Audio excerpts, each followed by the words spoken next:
Hello to all you newcomers and welcome back, my lovely subscribers. This is Big Baby Props and I'm the Big Baby. It's been a while since I've been able to say that. It feels kind of weird but kind of good. But it's going to set the tone for this whole video because this helmet video is actually just a chill build. I am very fortunate to be able to do this as my full-time career, but unfortunately most of my day-to-day now is just administrative work, working on files for you guys. I don't actually get to paint or make physical props very much anymore. So this video is kind of part of my New Year's resolution to make more things and make things that aren't tied to chasing an algorithm or doing the most profitable thing at the moment. This is just for me. And of course, I love making helmet tutorial videos for you guys. We're going to talk about the helmet build as a whole. I don't do anything too crazy with it, but we do, the paint job obviously is a little bit complex. So we're going to talk about that. And we're just going to talk a little bit about prop making as a whole and as a hobby.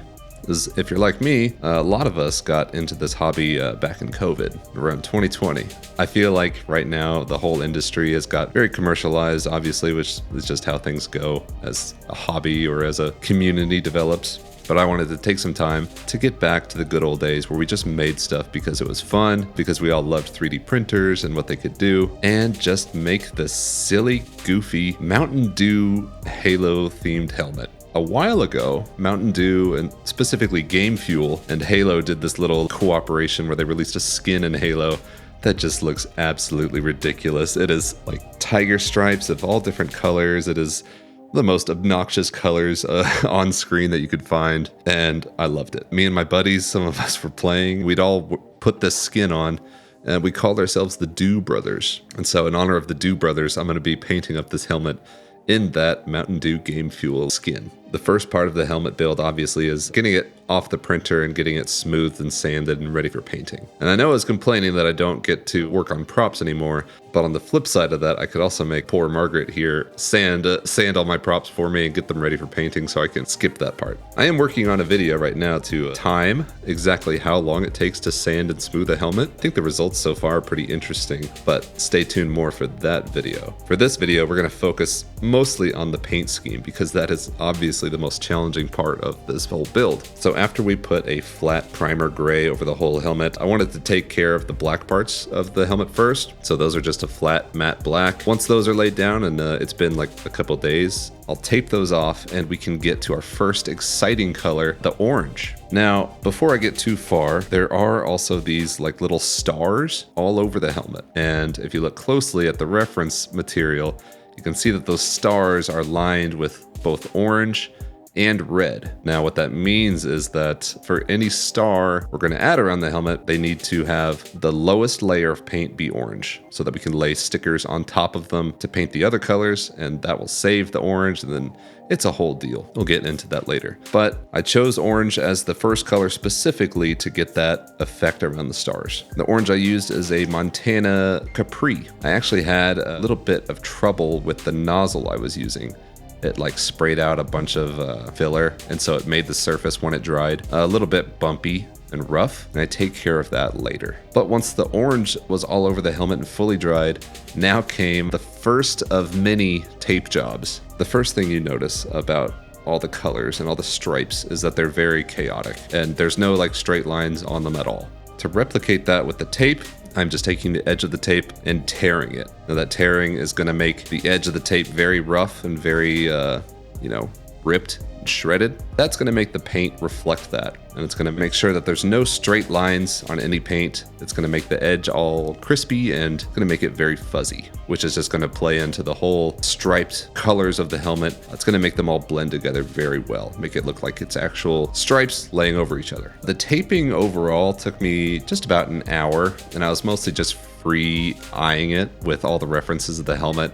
I tried to get it as one-to-one as possible, but it was a lot, and I made some consolations here and there, but I feel like I got pretty close. Now, of course, we're laying tape over the areas that we want to keep orange. That was a mental game I had to play in my head over and over again, especially as we moved forward with more colors. Another thing I needed to do at this layer was lay down the star stickers. Now, these stickers I had Jamie print for me on our silhouette, but they are like large quad diamonds and 8-pointed diamonds. And these are the larger. I had them print 2 sets, one larger and one smaller. These larger ones will retain the orange paint underneath, and then for the next color, we'll put the smaller stickers on top of these and paint another color. Hi, this is Aaron from the future. About 10 minutes later, I'm actually using the smaller stars here first. We're going to be laying the larger ones on top of these smaller stars.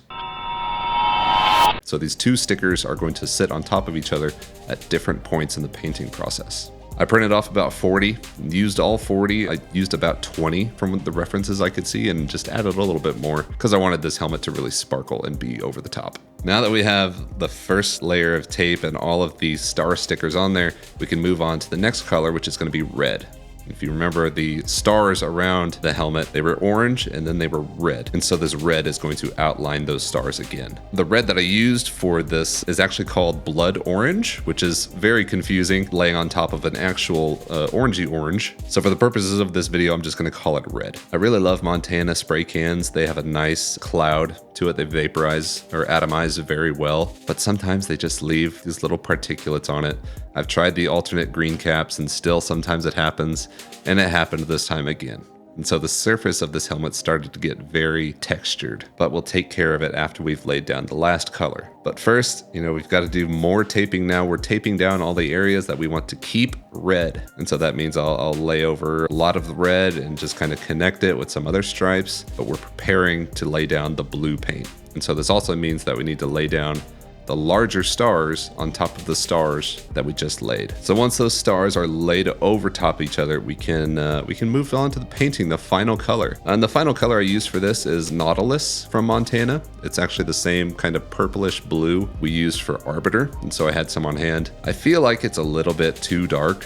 I would have repainted with a lighter shade of blue if I had the patience, but still pretty happy with how it came out. Finally, after letting it dry for a good day or two, it was finally time to peel off all the tape, and boy was there a lot of it. Not only was there the tape around the helmet, but I also had to peel off all the little star stickers, and those I wish I would have got like some tweezers or had longer fingernails for that part. But after weeks of painting, and I say weeks because I was doing this in my free time whenever I could find it, so it took me a good month or so, probably longer, to paint this helmet on and off. Before we lay down the clear coat to this helmet, I'm going to take care of the bumpiness issue that I ran into earlier. Now, wasn't really a good way to do it. What I ended up doing was just giving it another pass of wet sanding with like a really high grit. I think I used 400. That was because I didn't want to take off any of the actual paint, but I wanted to just take off the gritty stuff that was on the surface. So I used very light passes of sandpaper to just kind of knock down those top bumps and return the helmet back to a smooth surface. I did end up sanding away a little bit of paint.